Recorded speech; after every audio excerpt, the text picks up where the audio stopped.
এসএসসির নিযোগ job recruitment প্রক্রিয়ায় যারা আবেদন জানাতে ইচ্ছুক তাঁদের শিক্ষাগত যোগ্যতার মাপকাঠি বলে দেওয়া হয়েছে।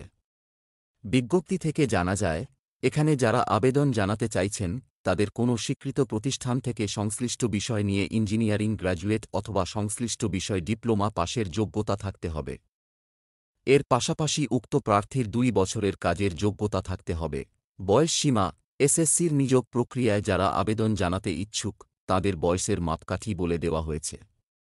বিজ্ঞপ্তি থেকে জানা যাচ্ছে, এই নিযোগে যারা আবেদন জানাতে ইচ্ছুক তাদের বয়স হতে হবে 18 থেকে 30 বছরের মধ্যে। তবে সংরক্ষিত শ্রেণীর প্রার্থীদের জন্য বয়সের ছাড় থাকছে।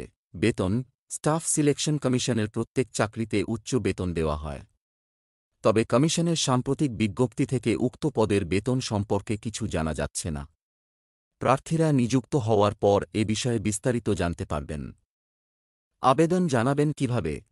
প্রথম ধাপ, যে সকল আগ্রহী স্টাফ সিলেকশন কমিশনের নতুন নিযোগ প্রক্রিয়ায় আবেদন জানাতে ইচ্ছুক তারা প্রথমে কমিশনের অফিসিয়াল ওয়েবসাইট SAST.NEC.KN-এ ভিজিট করুন। এরপর ওয়েবসাইট থেকে রেজিস্ট্রেশন সম্পন্ন করে নিন। দ্বিতীয় ধাপ, ওয়েবসাইট থেকে আবেদনের লিঙ্কে ক্লিক করে আবেদনপত্রটি সমস্ত তথ্য দিয়ে পূরণ করে নিন।